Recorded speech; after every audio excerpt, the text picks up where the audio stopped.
What's up? What's up, Chicago? Not much. Y'all ain't over here? We finna go on now. Oh shit. Going back to my little office.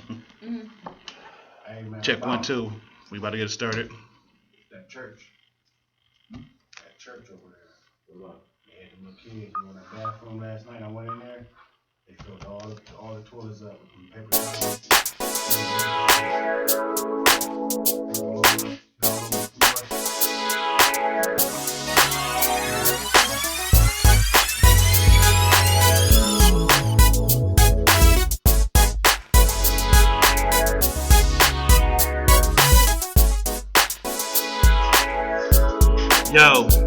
Yo. You ain't know. You don't know. You better ask somebody. You are tuned in to the hottest, most perfect, God's best, the one and only, hottest radio show in the land, in the city, in the world today, Urban City Radio, and you are tuned in to the Vibe on Air. Mr. D's, the open mic king, is in the building. And if you don't believe me, just ask this thing right here. The open mic king. Yeah, that's me. We also got PJ and Butter in the building. PJ ain't here yet, but Butter here. Hey. We also we got a hot show for you. Our topic today is gonna be about domestic violence in men. That's going to be interesting. If you want to call in and chime in, of course, the number is always on 216-539-9858. We are also streaming live on YouTube by going to the Vibe on Air channel, subscribing, or just, go on YouTube and look up the Vibe on Air and you'll see us live there. We do this every week. We're going to have our owner of We Up Radio. So I can watch any sport live. Like I'd love to get into the game. So football for me is really, really, really exciting in person. For me to watch more football games, I know people that play football. My kids used to play, so I get into it when I know more about. I thought you were talking about football players, like real football players. I do know football players. Like who? My cousin is Brandon Marshall, who actually we're going to touch base on a little bit about one of my segments. So he's my first little cousin, and also Adrian Peterson. But my kids play football, and my family's just athletic. So, and one of my close friends was a football player. So. Yeah, my cousin, he played football. He used to play football. Wesley Carroll used to play for the Saints and a few other teams. But where the hell is PJ? His seat empty as hell. We are looking for PJ. We don't know where PJ is. PJ, if you're out there, you got a show to do, right? It don't matter. We gonna get it going. So we're going to talk about domestic violence, and we're trying to focus more. Domestic violence itself is a terrible issue. I grew up in a home where there was domestic violence. A couple of different times I've seen it, and but we're also going to talk about domestic violence when it happens to men, because a lot of women don't want to talk about domestic violence because they don't want to, Oh, wait a minute. Before we even hop into the subject, show me that glass. That's hot. This was gonna be a surprise gift, but I'll get really pissed off if somebody doesn't want it, doesn't like it. So I came to show you guys what it'll look like. Nice. That is nice. Beforehand. The Vibe on Air. That's tight. The vibe. Join in on the vibe. Who's you Maybe giving that one for? day close to the holidays, if we have some callers call in and want to play one of our games, we might actually have somebody to win an actual Vibe on Air. But who was the gift for? This is mine. The gift, I said I'm making them. It's in the process. It take a minute. Right, Everybody's gonna have one actually. Can I see that up close? Absolutely. So I can see. I got one for Ding too. Official. The Vibe on Air. Radio station. We got a Vibe on Air glasses. If you see it. Butter make these, by the way. Scratch by Butter. We gotta plug her. I'll get that back to you. Order if you still want it. But back to what we were saying, because this is a serious topic. Right. Domestic violence, and women already tend not to really talk about things that happen to them, like if there's a rape situation or any type of domestic violence, they kind of are really lax about talking about it. But men in general, if they get and I'm gonna say it bluntly, ass whooped by a woman, they're not gonna come out and talk about it because it could be embarrassing. It could be pretty embarrassing. Right. Look who just showed up. So anyway, listen, just tell Dee's sister Oh, Here we hey, go. what's Look up, who everybody? joined us. I'll holler at her later. All right. Yeah. Hey, Rick. Yes, What up, finally. Okay, if Just you as hear long what as we're you paid talking her on about, time. don't forget to chime in on the topic. But Today domestic we're talking about violence. domestic I mean, violence. it's a serious situation, especially like I said in men, because men, it's a more of an ego thing, and they might be in a situation where they feel like they captive in their house. They, if you got home and you constantly getting beat on, it's not a fun thing. It's not a healthy thing. It's not a healthy situation at all. And if you can't talk about it and you've been bottling this up in you, it can cause you all problems. She want to show off her glass, by the way, the Bible air glass she made. How many did she make? Just one. It's in the process. She making some. You know what? Don't down it because yours is half done and so is Dee's. I'm not down in anything. Half done. I was just gonna say that I that's a didn't have nice enough time. glass, and I wish that I had one. That's a very nice glass. Thank these you. cameras But up. you're so talented. Yours, y'all don't always You know, all and speaking of you being talented, I don't mean to interrupt, but all you fellas out there, we're gonna be spreading the butter, and she's very talented. So this is another good edge that you have, for a guy. And if you are interested in having some butter spread on you, feel free to Um, call in 216-539-9858. We are looking for decent candidates for this reality show that we're doing called Spread the Butter. Fine, thank you. Spread the Butter's butter. good. Appreciate She it. is fine, and that's why we're trying to spread the butter. Spread the You butter. have to plug it up over there, Claire. So, I agree with you as far as the domestic violence goes. Mhm. I think a lot of men definitely would be embarrassed about it because, first of all, you don't downplay your man. So, Yeah. taking his manhood away, making him feel, less of a man, that's pretty embarrassing knowing that a chick is beating you up, first of all. Or being able to, do that for you. But, I mean, how do you approach that? How do you tell somebody, hey, my woman was my ass, and I'm still with her. I don't have enough manpower to walk away from this either. Hey, And I know, and it's not domestic violence for those out there. I know there's a lot of people who say, I'm not in domestic violence because he does just this to me. It's not about physical abuse. Right, that's what I was about Physical to get abuse into. is just one aspect of domestic violence. Domestic violence also touches base with verbal abuse. There is mental abuse. There is emotional abuse. There is sexual abuse. Surprisingly, a lot of people do not report domestic violence because they don't feel that the sexual abuse is actual violence because they feel like they How is it not violence? Rape is sexual abuse. they don't think that they can be raped by your spouse. Yes, you can be raped by your spouse. You can have sexual abuse by your spouse. Just because you are married does not mean that they have the right to forcefully abuse you in a sexual manner. Right. So a lot of people don't understand that, and they're embarrassed to say that, and they think that it's a hard battle to fight, and it's not. I, for one, have encountered personally myself, have endured all aspects of domestic violence in my home, and that's why I'm not married anymore. So I was able to step out on faith and remove myself from an ugly situation for many years. And I used to be scared to talk about it, but now it helps me because not only do I realize and understand my strength and more of it's not my fault, that I also understand that talking about it helps other people because then you can come out of it and you can be who you are now. Then I can too. So My man DJ Snake said financial abuse is a form of abuse too, which is true because she'll spend all your money. But I mean, as a kid, I've watched my mother herself go through some serious abuse, but from two different men, and growing up seeing that, changed my whole life in the way I deal with women because,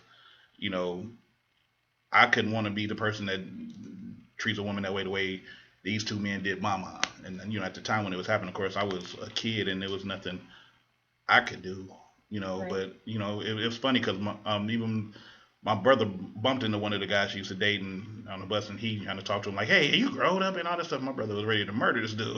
that happens. You don't forget shit like that. My nephew, I have a nephew that's locked away right now. He has to be about just now turning 20 by now, I believe, if I'm not mistaken, 19 or 20. And his mother was a victim of domestic violence, which it's a long story, but it ended up where the stepfather was shot and killed. Mm-hmm. And now he's away in jail because he was protecting his mother. I have a follower that said you can always walk away from a bad relationship and love them from a distance. But sometimes that's not easy. It's easier said than done. If you have a lot invested into that relationship, into the situation, it's hard to say that somebody could just leave. Exactly. You know, you can't just. It's hard to say that with the reasons why somebody might stay in that situation. Exactly. They know that they getting hurt, and they know, but they may not want to leave kids in that situation. They may not want to leave because they ain't got no other place to go. They might be brainwashed to say, well, if I leave, he might do something to somebody else. Now, once again, I've encountered all aspects of that as well. I was told, I wouldn't have anything. Over the years, a lot of my things that I've invested in were taken away and replaced. So it made me feel like, after a while, that I was broken down so much that I no longer had anything. So if I walked away, I don't have rights to something that I actually did. I was told that something might happen to me physically. I was told that my kids would be taken away. I was even told that I wouldn't even be able to hold up myself anymore because he felt like I was so broken that I wouldn't be able to even hold a job. And a lot of that mental abuse will knock somebody down so much that they become afraid to leave. And you become a prisoner of your own home and you can't get away. PJ, let's talk about some of your experience as a man who gets abused by women constantly. Right, exactly. What do you think a man in that type of situation? I was joking about that. A man in that situation, if it was you, or say if it was me, how do you think a man in that situation is gonna feel? Well, first on belief. Number two, you're a man in a situation, and most times most men are bigger, look more popular. And then who's going to believe that person? That's also another another point to it. It's very, very hard. Men, we already have these egos. Maybe it didn't hurt. Maybe it wasn't to the point where I felt like it should have been reported. It was just, oh, she was acting out. And these are the same situations, the same scenarios that you hear when it's reversed the other way, when it's women. Oh, he was just acting out. It goes the same way, except because we don't have maybe the let's say the black eyes or the broken arms or this, that, and the third. Right. She really couldn't hurt me, so to speak. Doesn't mean it's not domestic violence. It doesn't have to be put somebody in pain or hurt them or whatever for it to qualify as that. But we as men sometimes, and I know I've been in that situation where I've gotten into arguments with people and something was thrown at me. Or someone took a swing at me or grabbed me, and that is what domestic violence. That's where it starts. Me being a man, I walked away from the situation and disengaged the whole situation and never occurred again because I wasn't with that person anymore. But that's exactly what it was. Everybody doesn't do that. You have people who are abused over a course of time, over years. Because they don't leave those situations. And a lot of times guys think it's funny. Oh, she hit me. That's how she act when she get mad. Ha ha ha ha. You see how she acted. I've seen it in bars. I've seen it, where girls get mad at a guy, whatever, she slaps him. That's domestic violence right there. Yeah. But because it's, not the cool thing, you're a guy, ain't nowhere in the world you should be doing it. Your rep is damaged. All of those reasons, guys don't speak up and say anything. And another form of abuse, and this probably is the most common form, is mental. Right. Because when you feel like you tormented mentally, and you getting manipulated to do this, manipulated to do that, that could weigh on you too, because you got these stresses in you, and stress is a killer. Yeah. Right. And and men, when it comes to women, that can be one of the biggest abuses of all for a man. It's from mental. Well, exactly. She manipulated and always said, they knock you down. Yeah. And then if you hold the upper hand, as far as like, I know it was like a joke, but financially, if you have the upper hand in your relationship financially, after a while, you get so used to a certain lifestyle that you start to lose yourself and forget who you are. So you can break a man down and make him feel like, well, damn, she do everything now. How am I going to survive without this and without the benefits? And don't let her be the biggest breadwinner. A woman that's in control financially is the worst. A lot of times they are, because I agree. A lot of times because y'all will throw it in their face real quick. That's the evil women. Now there's evil people, but I can tell you that women are also the most giving because they're the ones willing to do so much more. We are naturally nurturers. We naturally take care of people. So we don't always hold it over your head when we want to give you something. You have, but you always. But y'all have keep a that tally. Two Not y'all. Some. You gotta. Some. I gotta group y'all. I have to. You can't say all especially of them. you. I gotta group you. Let me explain two points of what I'm about to say. I'm a giver. I just listened to what both of y'all said. I'm gonna say this. You can't group every situation the same. Number one. It was a joke. Can't. I know it was, but you can't. You can't. There are people who believe that though. Right. You can't sit here and say all women who are givers are manipulators, or all women who are givers and they're gonna hang it over your head. But at the same time, And it happens in both situations though. It's again, it's a man and a woman thing, because there are guys that'll do that. Go out and buy everything you need and do this, take care of you, and then hold it over your head 2 seconds later. Yep. My thing with the whole money. If money is what can, whoever makes the most money is who's in power or who's in control of the relationship. Your relationship is going the wrong way. Exactly. You should have equal control regardless of who brings in the most money or whatever. It's about effort. It's not about how much money. So when you talk about that, if you're the breadwinner, you know what I'm saying, your job provides more. I'm gonna just say it right now. I'm in a situation like that where she makes more than I do on paper. Well, I take that back, but she has her own business. So, you know what I'm saying, her money isn't like mine. My money is basically, I go to work, boom, boom, boom, boom, but she goes to work and she has her own business, so she has the ability to make more. But we don't deal with situations like that. We come together when it's time to make a decision, and it's like, okay, well, we need to do this, we need to do that, let's get it done. And at the end of the day, sometimes it's her doing more, sometimes it's me doing more. Regardless, it's not about who makes the most. It's about the two people coming together and having that type of a relationship where you can communicate and talk. And if it is that way, if you're truthfully in love with somebody and you see them going out every single day doing the most they can and still giving that effort to you and to yours, then it really shouldn't matter. But if you are doing that, holding it over somebody's head, yeah, you're wrong. So it needs to stop. See, the key thing about a relationship is that a relationship is supposed to be a meeting of the minds. It's supposed to be two people working together for one common interest to build each other. And when you got somebody who is negative against the partner, or they trying to be overly critical of the partner, it can cause damage. And it could be even another way where it could be, say, a woman, for instance, who might be a little bit more insecure. Right. And she uses that as a crutch to keep beating you down because you don't care for me. You don't do this. You don't do that. You're talking to this person. You're doing that. That could wear down on you too. That comes with that's insecurity and that's baggage. There's two ways that can happen. And like I said, it's all about being a team. I, for one, am like a team player, so I look for a teammate, someone who matches my drive, my passion, who matches my drive and my passion. I am all about team because I'm always willing to give more if that's what I have. If I have more, I'm gonna give it, and if I don't expect anything, but I do expect the effort. So that's what it is, the effort. It's definitely all in the effort. It's all in the love, because if you have that true love, if you have love and trust, then everything else follows that. Otherwise, It's questionable. And that's what unconditional love comes from. Unconditional love is without condition.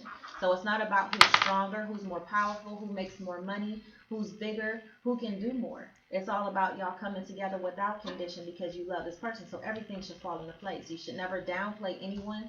The name calling is abuse.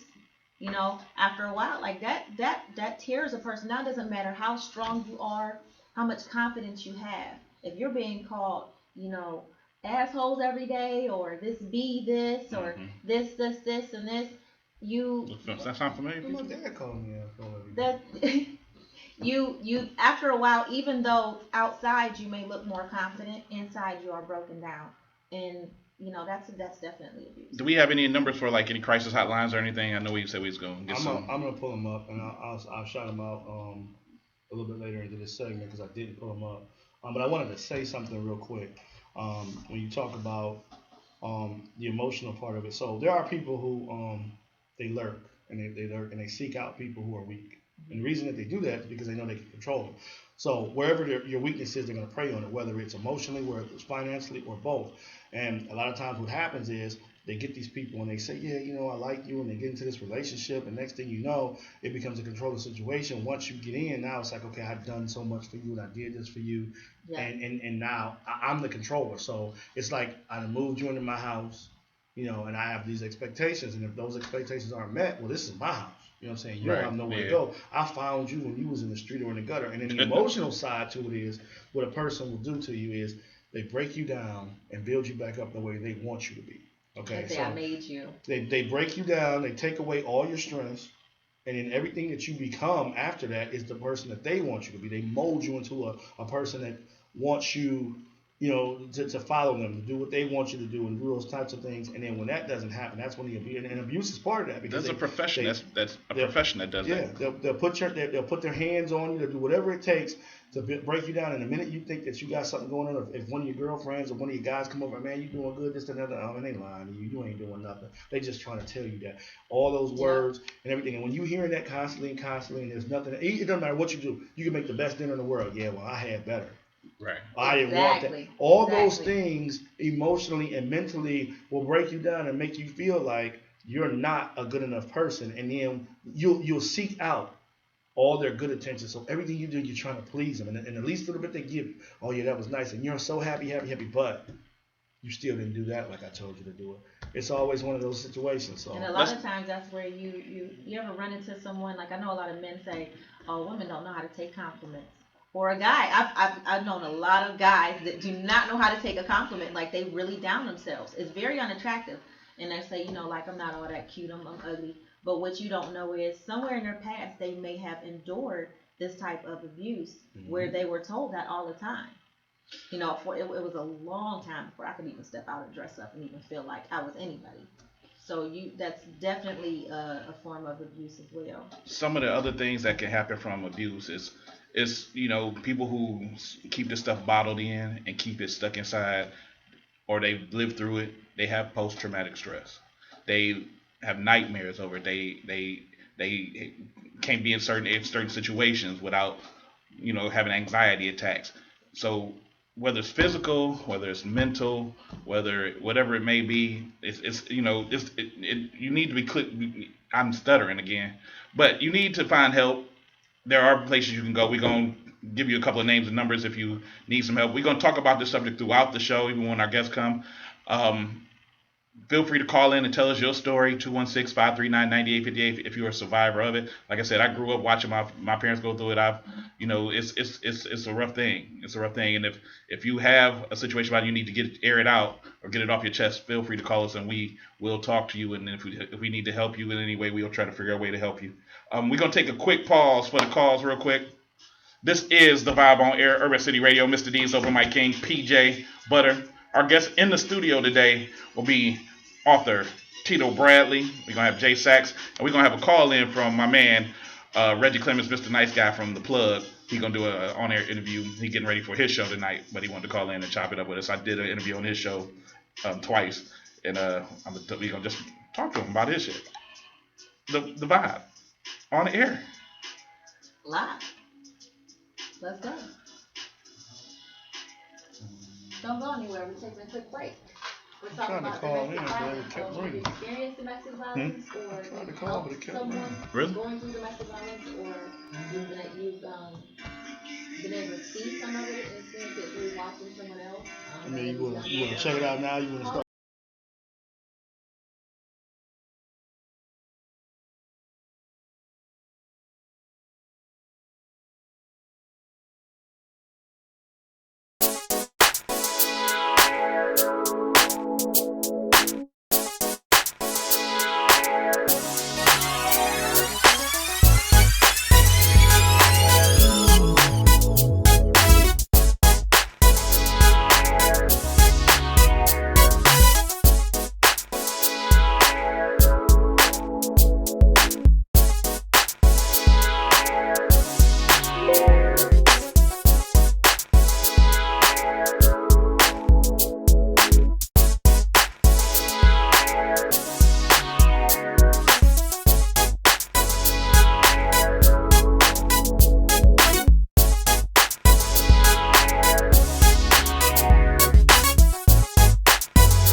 South Support Play Lounge. You're tuned in to the Vibe on Air.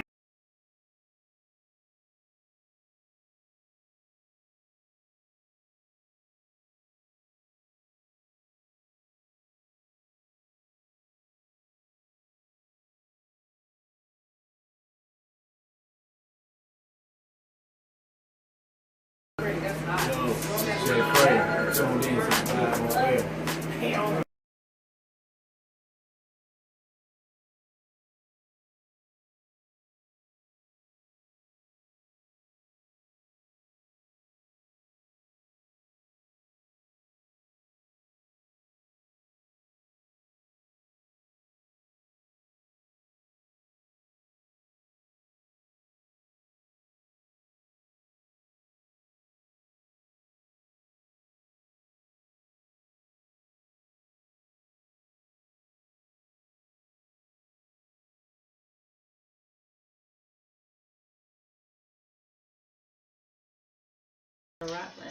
Yo. All right. The Vibe on Air. Urban City Radio. Mr. D's, the Open Mic King. Got PJ, Butta. Our guest gonna be in the studio shortly. We're gonna hop into these segments real quick, man. Because I want to talk more on this topic. And I want our guests to talk about the topic too. So let's hop into it right now with PJ's favorite segment. He could go all the way. 95 yards, 38. And now, Sports. PJ with sports. Man, I'm over here shaking my head. You don't like that one? That ain't what it's about. We're talking about domestic violence, but we should be talking about the situation in the NFL with domestic violence against the Cleveland Browns. Oh, man. Did y'all see what happened? RG3, first game as a Cleveland Brown, and he's out 10 to 12 weeks. Now, I'm going to say this. I can't blame that man for what happened. He was trying to make a play, and a lot of people talking about, he's a small guy. He's kind of frail, but he got pushed, and then he got pushed into a hit. So if anybody understands what I mean by that, it's like having a car accident, except for you instead of you being stationary, you get pushed into a car coming at you. So he got pushed into a defensive player coming at him that was already going to make a hit on him, which separated his non-throwing shoulder. He tried to stay in the game. He threw a pass and was just hurt. So 10 to 12 weeks is the time scale that they're talking about for this man to be out. Just add salt to the wound. Joe Hayden tweaks his ankle. He stayed in the game, but it was just like, what went wrong. We started off the game pretty decent, ended up scoring a touchdown, and the rest was all Philadelphia. Their rookie quarterback, Wentz, he looked good. We made him look a lot better than he should have looked. We gave him a lot of passing yards. We have a lot of work to do. The Hugh Jackson era started in Cleveland, did not start off very well. So right now, Josh McCown is a starter. And I don't even know what this guy's name. That's third string right now. But we're looking to add another quarterback to the roster because you always want to carry three. You never know what happens. So thoughts and prayers out to RG3. It was a tough game, tough loss, and tough to lose him. On to better things. The Cleveland Indians are still on a roll, heading to the playoffs. So it's exciting for Cleveland this year as baseball season winds down. At least we still have a team that's going to be playing until basketball season picks up, because I am not predicting the Browns to do too much of anything. Any kind of positive vibes will be a shock to me. But that's what Butta was talking about. She ready to jump into basketball season right now. I love basketball. Oh, and of course we got the Ohio State Buckeyes, who are poised to go undefeated again this year. Of course. Ranked number 4, I believe, right now, 5. Really doesn't matter. As long as we get in to the playoff bracket, that's all we need.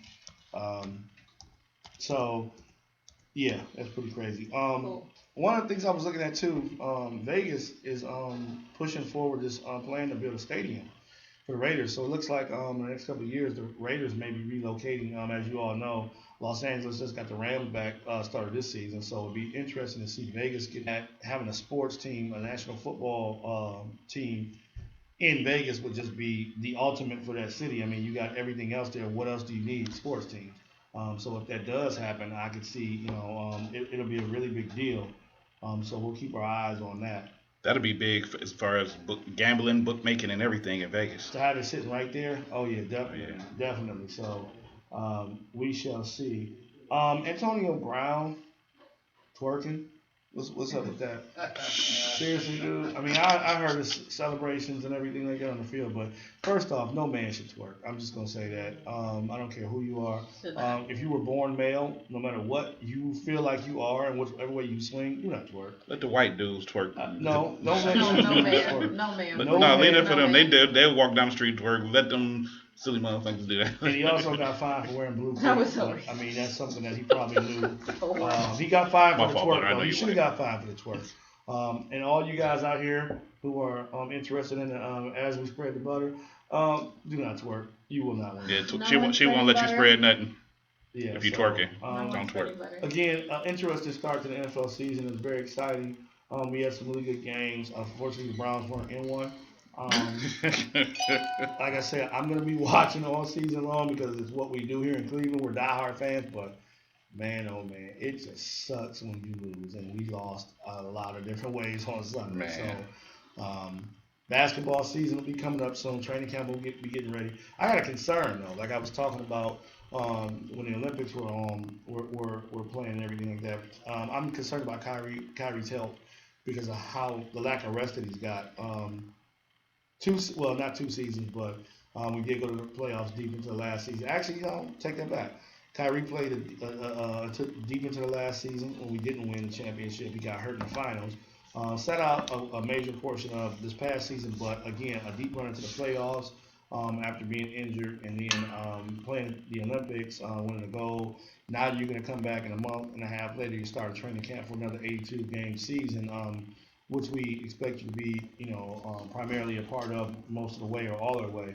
I think it's a health risk. It's a concern of mine. I've always wondered about how that goes with the players that choose to play in the Olympics and everything like that. I know it's great that you're playing for your country, but when it comes down to when you come to your home team and everything like that, how does it weigh on you? And speaking of for your country, so we are now seeing more and more players in the NFL starting to take a stand in different ways. One player held his fist up. But Jerry Jones said something real interesting, and I didn't hear the whole quote. I didn't need to hear the whole quote. He basically said he was happy that none of his players chose to,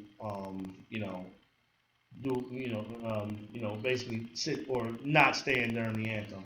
And I don't think that was something that he needed to say. I don't think it's something that you have to say.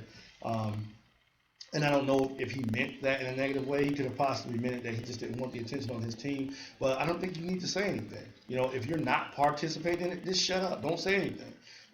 For those who are participating in not standing for the anthem, those are the people that need to speak out. Those are the people who need to say why and give your reason. But if you're not participating in it, just be quiet. As an owner, you didn't really have to deal with that. If your team chose not to do it, your team chose not to do it. If somebody brings you the question, you answer it politically just like you do anything else.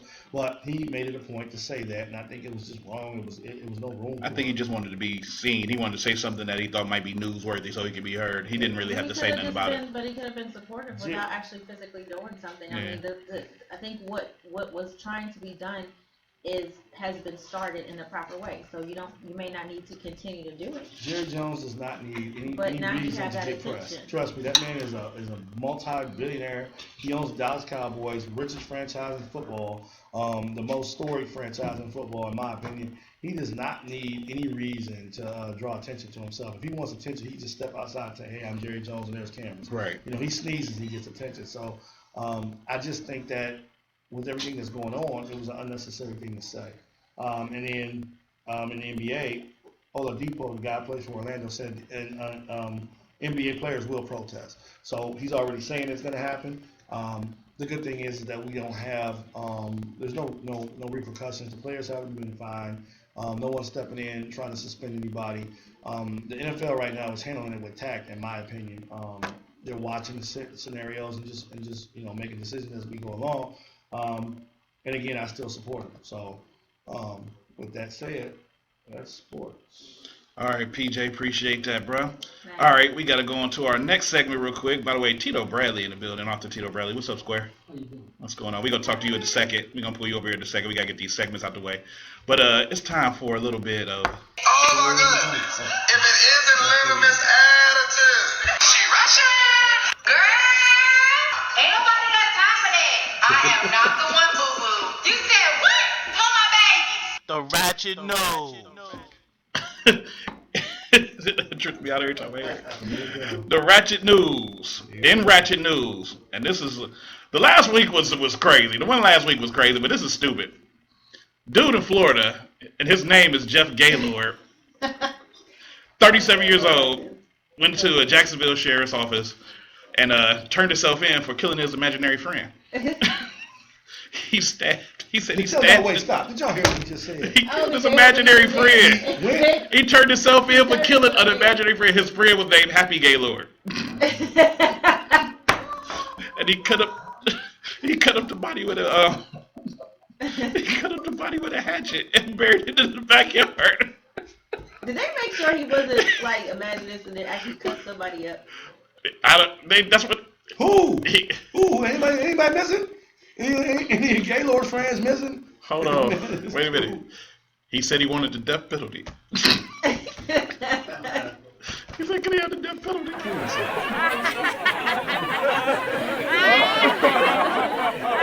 Okay, they went by the house. They said his room was a mess all the time. He had toys and dolls and everything. He left a bunch of empty bottle bottles all over the kitchen. You know, he pretty much messed up the apartment to the point where you just couldn't get it clean. And he said that Mr. Happy was the reason why it was like that. Mr. Happy. Yeah, Mr. Happy Gaylord. Mr. Happy Gaylord. I'm sure that they're giving him some sound mental health advice to help this man. No, this is what you need to do with him. You do just like Black folks did back in the day. You take him and you put him in that back. You do has been living. How old is he? 37. So please don't retaliate. Let this man. He need help. I understand what happened to Mr. Happy, but to the Happy Gaylords, don't come back to do. Matters, I guess. So that's one part of Ratchet News. We gonna do the. I don't ask them. I can't do it today. He's sitting right there. Today. Absolutely not. Now, watch movies together. Absolutely not. Beyond all that, we about to do the power update, and we're gonna have a Pootie Tank do it. Now, being that they didn't show the episode of Power this week because it's the last 2 episodes, so they're trying to space it out. Pootie Tang is gonna tell us about the power update. Pootie Tang, you ready? Yeah, I'm ready. Let's go. The power update by Pootie Tang. Pootie, I love that Pootie. The Pootie is so great. The Pootie great. Sign your running style. That was the power update by Pootie Tang. My Damie. We also gonna do also on Ratchet News. We got the CJ, cousin Steve said. Wow. He said, "Hey, cousin Steve." We also got the bootleg movie review. We're gonna need some pills in here. And one of the review is the Central Intelligence movie with Dwayne "The Rock" Johnson and Kevin Hart. Which I thought was good. The only part about it was funny to me was the beginning part when he came out and he was in the shower dancing because that was funny. And this is the rest of the movie to me, eyelids, because I was asleep. It just didn't grab me. I'm sorry. So and I paid money to see it. It was a funny movie to me. Thank you, Cheryl. By the way, Cheryl Cook says she liked the show. I appreciate you tuning in. Hey, Cheryl, how you doing, sweetheart? But I liked it. It was funny. The Rock showed a little bit more. He did. Now, I will say he showed a little bit more of his talent because he wasn't as serious. He was kind of funny. Right. But maybe I was just sleepy. I'm gonna have to watch it again on bootleg. It was funny. You had to listen. It wasn't like that blunt, oh, I'm trying to make you laugh so hard humor. It was more like you had to listen to it, and it was actually really funny to me. I enjoyed it. I think him and Kevin Hart had really good chemistry during the movie. But I heard that a lot of white people like that movie. So. No. But she's white. She is white though. Also on the bootleg movie review out on bootleg is Barbershop 3. Oh, man, the next cut. Let me tell you about that. No, I just gotta say that Common played the light skinned dude that used to be in it real well. Listen. All I'm gonna say is this, and to the people who've seen this movie, you know what I'm talking about. I don't care if it's real or not. When she got about that doggone truck and walked up them stairs, brother, Nikki, can't you see? There's something about Nicki Minaj when she talks. Like, what's up, Leonard? I see you, Leonard. My fault, bro. But bro. it's her voice and the way she fluctuates, and I said it fluctuate. I heard that. She's a cute girl, and it's like, you know, she like that around the way girl type swag. So that's how that's what it got. Like I seen her on a commercial the other day. She was talking. I was like, man, That commercial with the emoji thing. Yeah, her voice. That was crazy. She'll be that girl that walk up to you and be like, hey, how you doing? And you be like, Terry Smith said Central Intelligence is her favorite movie. How do you consider her talking? You consider her talking white because Nikki talks a little proper. Nikki just talks like Nikki. She talked Brooklyn. Or Queens, wherever she's from. Brooklyn don't talk proper. Terry Smith, I know you like Central Intelligence. It was an alright movie. You can get it on bootleg too. See your local bootleg man. But that was Ratchet News for the day. That was the bootleg review. Ratchet News. Bread and butter. Oh, my homeboy Reggie put his hands up. I know what you're talking about, Reggie. Butter's fine. Butter is good. It's time for Butter segment now too, if you want to listen. And we call it Be the change you wish to see in the world. You can make the difference. Ordinary people like you and me making a positive difference in the world by practicing paying it forward. How you gonna pay it forward today, Butter? Who is that guy? I want to know. We're going to highlight today and dedicate the Pay It Forward to Rodney Axon Jr. Rodney Axon Jr. did a really good thing to me. Currently. Wait a minute. Yeah, he was in. You didn't read the. Okay, so what he did was. No, just what did you say? He what? He did a good thing to you. I mean, you know, you sitting across from me. CJ even got that. You know, try to ignore. We gonna stop talking about your imaginary friend too. He ain't part of the show. Right. Yes, He better not say nothing either. Somebody get him before we go get the white jacket. It's okay. He better not say nothing. Anywho, Rodney Axon Jr. He is he goes to Brunswick and he's a football player. And recently they were at a game and they were playing against Austintown Fitch. And his teammates were calling the other team a lot of the N words. Oh, wow. Very heavy. They were it also came to the point where they were giving threats. Now, so far, it's not confirmed. It's still kind of, to me, a little hearsay, but it was, it's known that they were calling the other teammates a lot of the N word, and there were some threats of lynching. So what he did was, during the anthem, he kneeled. He would not get up, just like Kaepernick. And to me, some people think that a lot of that is going a little bit too far. Yes, I do think there's other avenues. But on a positive aspect of it, I believe that they found another peaceful way to get attention and stand for something that's happening that's serious. And if that kid couldn't think of any other peaceful way to get the attention to somebody, I do believe that it would have been swept under the rug had he not said anything to anyone, or had he went and go told a teacher. Had he went and said to the teacher or to the coach, they would have said, well, we'll deal with it after the game. And that's usually how it happens. And then it's private and nothing happens, and then something drastic may happen, like it could have been a big brawl. Somebody could have brought somebody could have brought a weapon. He could have fought and through the game. So I think he found a peaceful way. Do I think this should still be happening? Probably not, but I think they got enough attention to continue on to be able to. They got the spotlight now. Now I think they should find another way, another positive, peaceful way to bring attention to the racial issue that we have in America. But, you know, big ups to Rodney Axon for finding a peaceful way to bring attention to what happened at the game. And the guys are now, it's being investigated so they can all get in trouble for what they did. And the lynching threats are being investigated right now as we speak. Wow. So big ups to Rodney. You said big ups like twice, y'all. Big up. Also, paying it forward, there is a 100-year-old woman who every day for I think it said 3 or 4 years, the last 3 or 4 years, she's been making a dress a day for children in Africa because she said they wanted something pretty. They have to have something pretty to wear. I think that is so touching and so beautiful. Oh my God, man! Really? So that's where we going. She said she can make 2 dresses a day, but she limits it to 1 dress a day. She's 100 years old, and she has an organization that helps her ship them all to the kids in Africa so they can have something pretty to wear. And I think that's absolutely beautiful. I've seen comments about people saying, you know, what about people here, and, you know, help yours first and all this and that.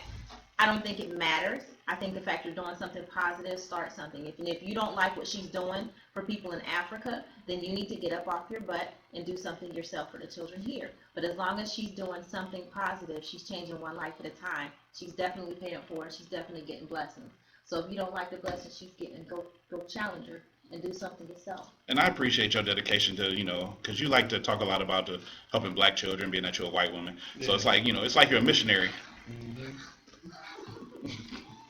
So I'm not gonna mention that Rodney House said you can get it, flannel.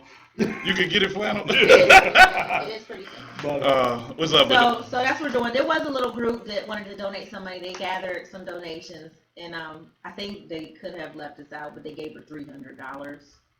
Thank you for the $300 for her making dresses for years for the children in Africa.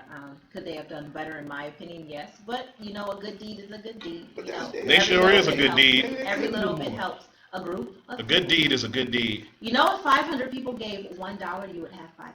but that I group think might not that- have $1. Leonard Johnson said, "What's up to the Bradleys over there?" What if each one of those? Well, Our then if square they were bros. quietly, What's if up, they Leonard? quietly gathered that, You I ain't- think you that ain't- was you ain't in absolutely Ohio no fine. more, That's you? not newsworthy. Could've been. Chantel said, "Okay." Kids would have been different. Could've been. That's not newsworthy. Look, You Rodney- know what? Rodney Chantel Hunt- hates me. If Right. you grown women and you're walking around with Louis Vuitton bags and you're only donating like $5, you can go have a seat. Oh shit. Dumbass down. On to that, there were some things that were irritating. Now I've been gathering some things from people around me that's been telling me some stuff White people get that's been irritating them.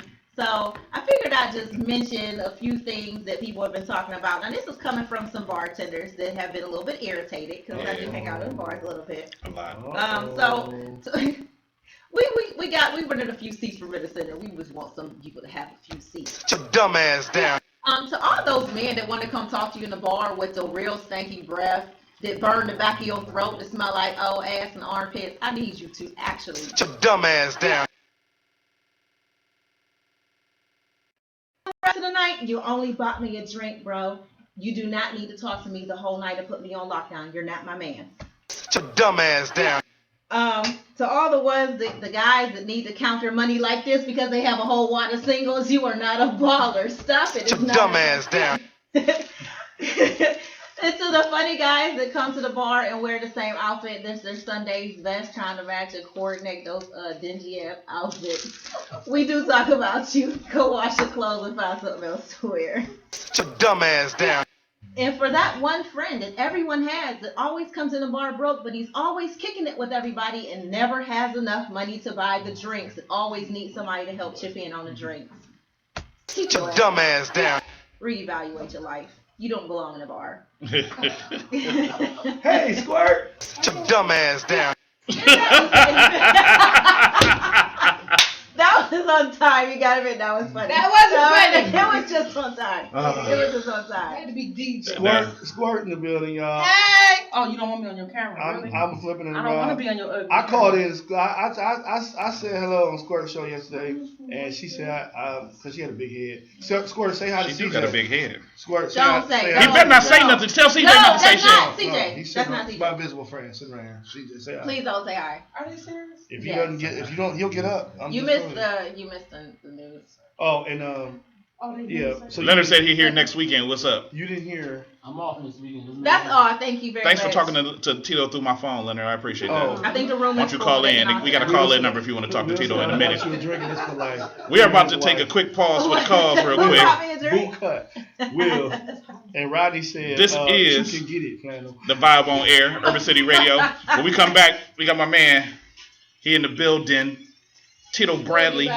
We got Jay SAXX. He coming down the long ass hallway right now. And we got a call in from my man, Reggie Clemens, aka Mr. Nice Guy from the Plug Radio. He's gonna be calling in and doing the interview as well. This is the Vibe on Air, Urban City Radio. Mr. D's Open Mike King. If you want to call in, 216-539-9858. PJ, Butta, we in the building.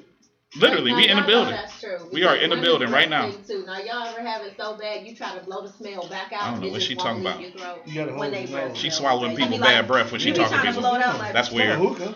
We gonna be online on Facebook as always.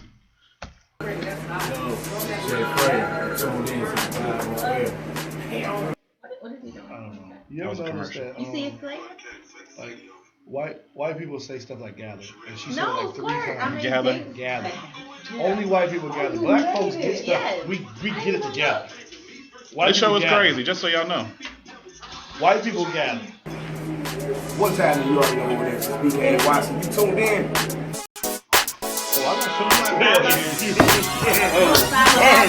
You want five? Oh, what I'm telling you. Like that? We still on, we just on break. When we come back, we gonna highlight that shit right there, man. I might do this interview with Reggie. He calling in at around 8:30, so I might do that first, but you can still sit down. What Square. So I'm gonna work on them.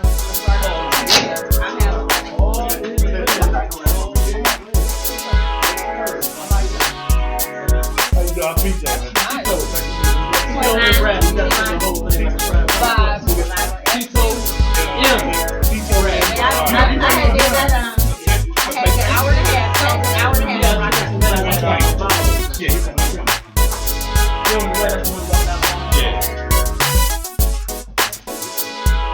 Somebody turn that fan on.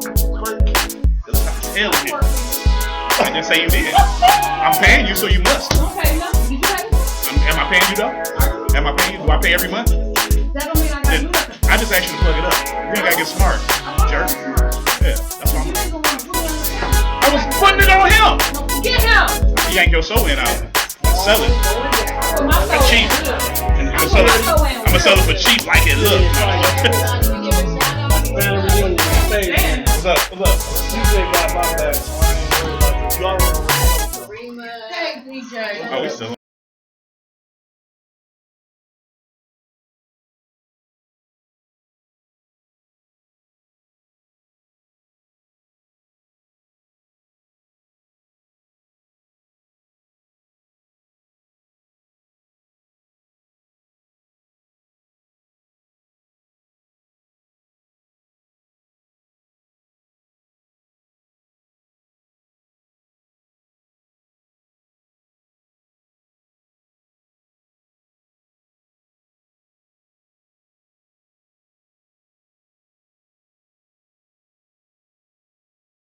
We are live.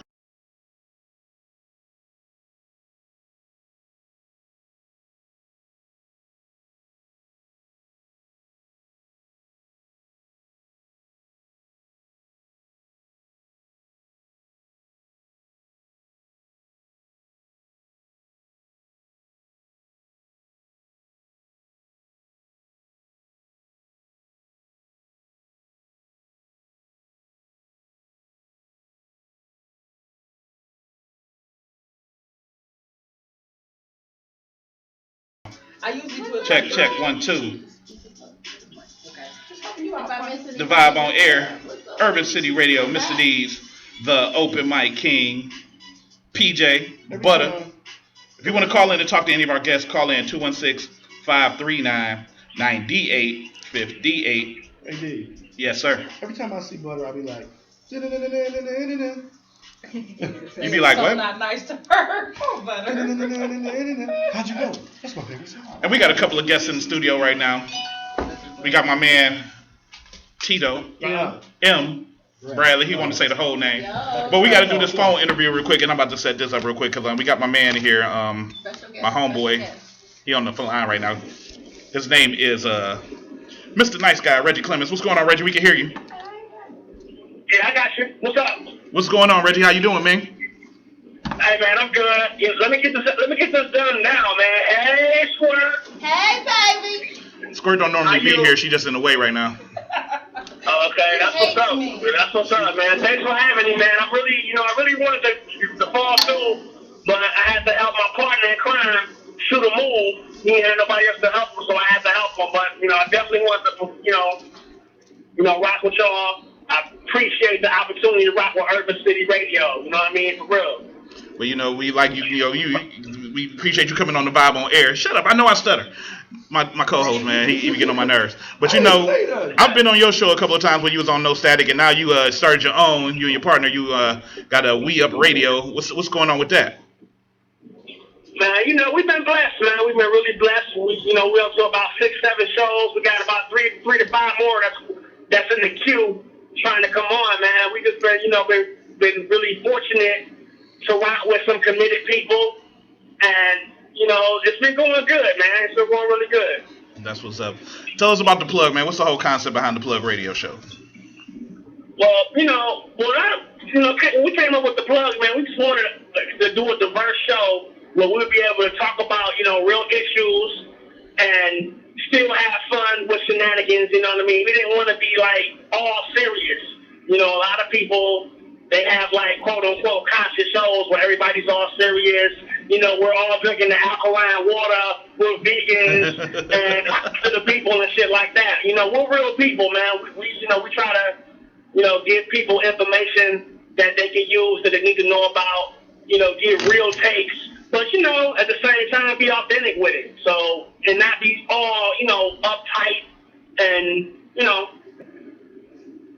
and be just, no fun, man. So that was the concept behind the plug, while we also highlight, wonderful people in all areas of life, not necessarily just music, business, health, Yeah. So that was the concept, man. So it's going good. I've been on your show before. You changed your lineup a little bit now since you went to We Up. Who you got on your show now? Well, right now, I'm rocking with Audrey Marshall. She the president and CEO of Intimate Moments, LLC. She's a business consultant. I also was blessed and fortunate to have my other co-host, Kelly Urban. She's CEO of Wrist Work. She does custom bracelets, and she's also a therapist. Okay, that's good. When does your show air, bruh? We are on air Saturdays 11 to 1. What y'all talk about this week? Go ahead, buddy. Well, this week we're actually taking a break this week, man. My the co-founder of the plug, my boy Ryan Swanson, he's getting married Saturday, so I'm in his wedding, so we're not having a show. Next week we're coming back, and I'm gonna have a friend of mine, Sarita Lucas. She's on. She's she's the director of a community center in Toledo, president of the community center in Toledo, and she's gonna touch on spirituality. So we're gonna talk about spirituality next week. That's what's up. What you got? A question for him, buddy? Yeah. Are you content with where you are with the show, or do you plan on expanding in the future? Where do you see your show going? Well, in the future, I see us doing having our show, air live on YouTube, and we want to be able to have, bigger and better guests while still having a local appeal, because I want to highlight the best that Cleveland has to offer, but we definitely want to have, a national, if not an international reach. And we've been able to have people from different countries on, different people, artists that have been able to come through and we play their music and things of that sort of, play their movement, people that's doing stuff overseas, talk about their movements and make people here aware of them and let people overseas be aware of Cleveland. So in the next couple of years, I want us to, to expand our reach. Okay, nice. Okay, so I mean, I like what y'all doing, man. I know you work hard. You're a Capricorn like me. We actually got the same damn birthday. I know, right? Yeah, and you still, I try to throw a party. You try to throw a party. We never get together. I think I do better than you. All right, man. Hey, you're the king of the open mic, man. I'm just the dude behind the mic. You know what I'm saying? Right. I'm trying to be like you when I grow up, man. For real. I've been having admired your work for many years, man. That's real talk, though. I appreciate it, man. Tell them again who I am. Yo, you Mr. D's, man. Mr. fucking D's. You know what I mean? I'm the. You're the king of the open mic, and if you need to get out of jail, call you. See, I didn't have to plug. He plugged me. See, Butterby. After some coercing, but okay. So if I'm ever find myself incarcerated, I'm calling you. That's what's up. I come get you too, real quick. All right. No doubt, man. So tell them how they can get a hold of you, your social media and everything, so people can get a hold of you, check out your show, all that.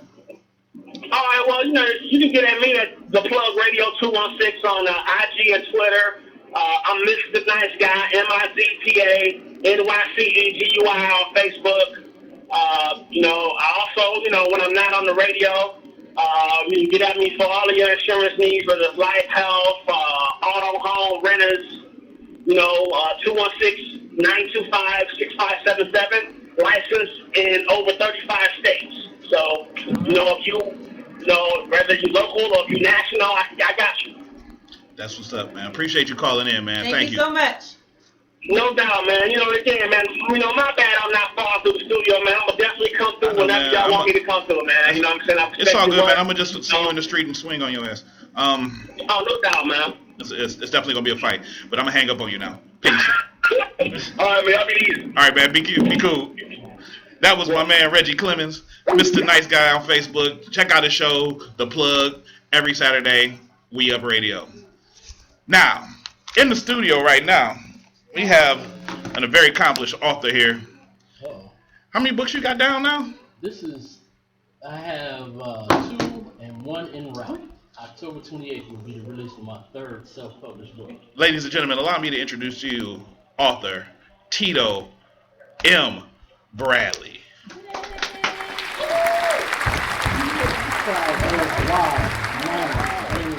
Falling out in the seat and all that. Tito. Yes, sir. What's good, bro? First of all, I come bearing gifts. I see that. Yay! I come bearing gifts. This is baby sweets. Baby switch. You got one drawn in crayon for PJ? I'm gonna actually autograph it while you messing around. And I'll see how the interview goes first.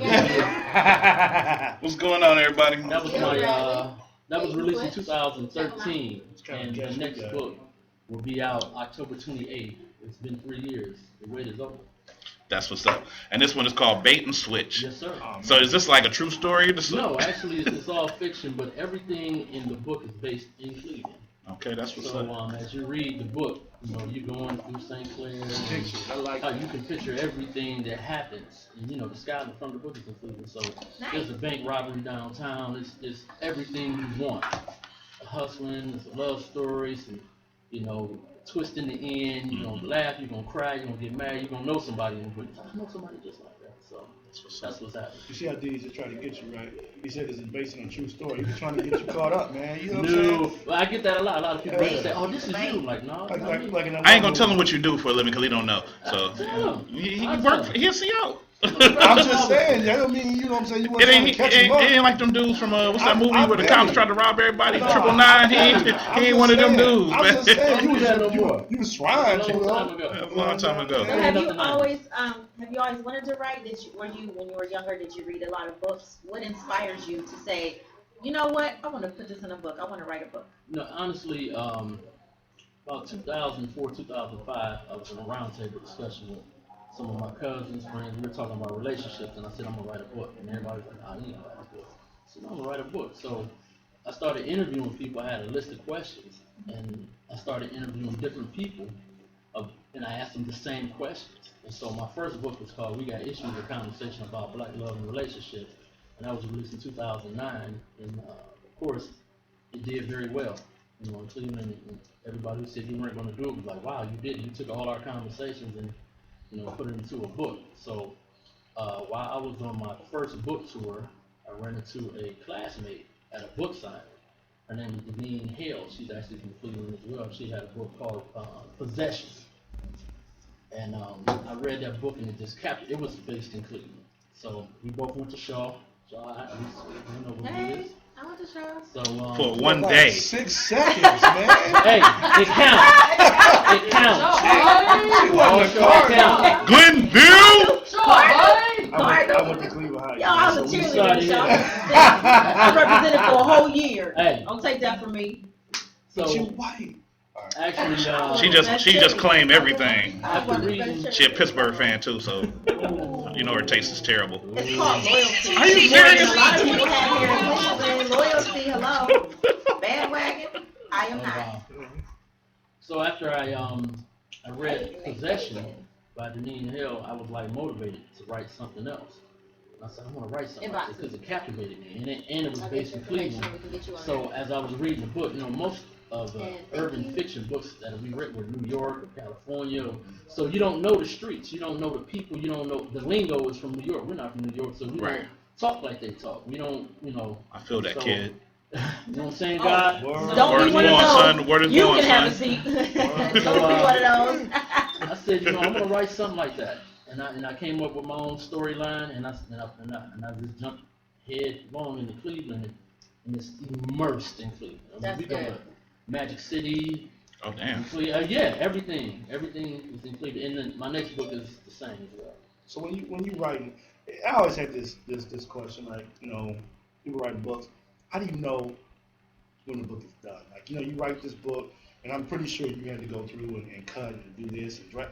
How do you know what tells you when the book is actually done, when it's ready?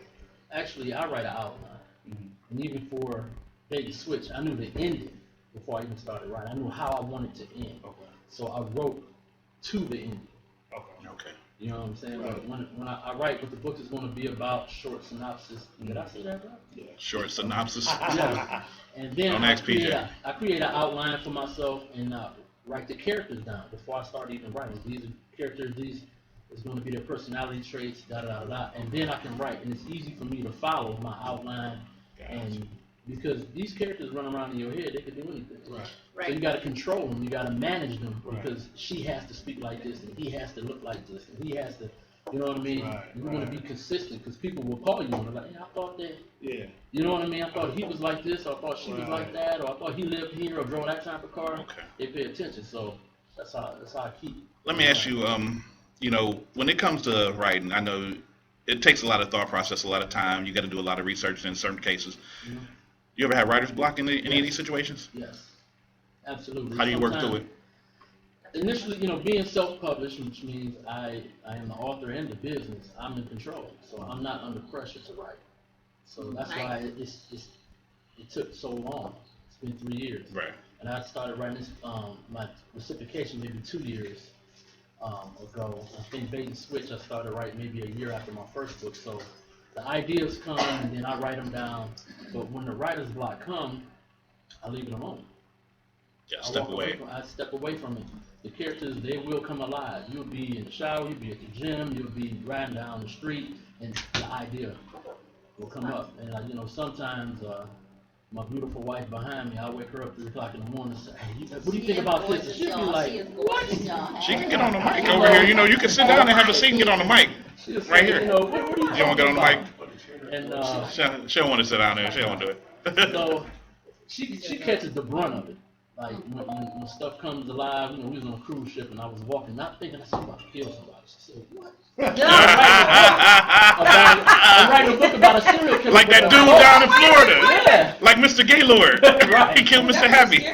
Right, but the thought just hit me like, how to kill somebody. What is he talking about? That was my reciprocation is about a serial killer in Cleveland that can't be profiled. So when the idea hit me, we're on our vacation on a cruise ship. I got to do it now. Right. So I grabbed my phone and I'm like, I got to kill somebody. And it was just a thought. She's like, what the hell? Hell no. So, and I'm on a cruise ship. Somebody about to go overboard. Killing somebody. You can't let it get away. Yeah, when you got to write it down. You got to pen it immediately. No, well, I got Microsoft Office in my phone, so I go right to the phone. And so you don't be recording stuff. You don't be recording stuff like, okay, so he's about to walk down the street. I've done that before, but the thing is, I don't like to do that because then I got to go back and write it. I don't want to. It's just I like to write it as I'm thinking. Do you have any authors that inspire you, or do you? I won't say compare because a lot of people take that as offense, like I'm gonna be just like this person. But I mean, you know, there's so many different types of authors, and such a various different types of books and the way they write. Do you have any inspirational authors that you have? Yes, and yes. Yes and yes. Yes and yes. Yes and yes. And there's the great Robert Beck. I might know him as Iceberg Swim. Mm-hmm. He started this urban fiction program that we do. And there's Donald Goins, and they were like the first ones to do what we're doing and make it. You know, their books became big in the prison system. So that's where it really got big at. But when you read those books, you could see everything they said. You can smell it. You can taste it. You know, your heart race. You know what I mean? So that's kind of what I definitely try to bring to my writing. Not to be like them in their style, but definitely give details where your mind's eye can see what I see. Because when you're reading one of my books, you're reading what I see. Okay. This is my imagination, so I want you to see everything that I'm seeing. You know, so that's kind of what I do. Now, the other yes. Oh, go ahead. Please, go ahead. The other yes is the author that I want to be. If that makes any sense. The inspiration, where I want to be, where I see myself. You know, the road you're on. Yeah, the road I'm on. I'm gonna say at the end, but in the future, as far as being world renowned, known as a writer, not of urban fiction, because my next book, Reciprocation, is coming out. Is nothing like this. My last book before Bait and Switch was nothing like that. So every book is going to be in a different genre. Okay. So that's the author that I'm looking to become. I'm looking forward to being. You want to be like the guy that be on TV with the books. What's his name? He'd be popping up on the commercials. He do the mystery novels, and then he do children's books. I want to do everything. Yeah. Do you have you know how when you make a movie, like for example, use Adam Sandler as an example, because Adam Sandler, no matter if he makes a serious movie, if it's a romance movie or if it's a comedy movie, he always has some type of it's like a lesson that he has in the story. Do you have a specific style that you have in your books that is common regardless of it being fiction or non-fiction? The commonality in the book is going to be Cleveland. So is it like suspense? suspense? The first book was about relationship. This one is about hustling. The one that's coming out in October is about a serial killer. So they're going to be all over the place. Okay. And they're not going to have a, you know what I mean? The one after that, I probably shouldn't say it's called. Sean Chapman said, "What's up, Unc?" What's happening, nephew? I see you. My next one after Reciprocation is going to be called Blue Euphoria. It's an erotic novel. So it's I'm in every direction. That's and awesome. When I see authors in our world, like you think of Stephen King, you think of horror. Right. You think of Omar Tyree, you think of everybody know who Omar Tyree is. Everybody got stuck. Wait for you to say it. Everybody got stuck. He makes the Not everybody reads. I'm sorry. A lot. I'm sorry. He makes the urban novels with the inner city. I'm very specific on the hood type, books. And John Grisham, everybody know who John Grisham is, right? Yeah.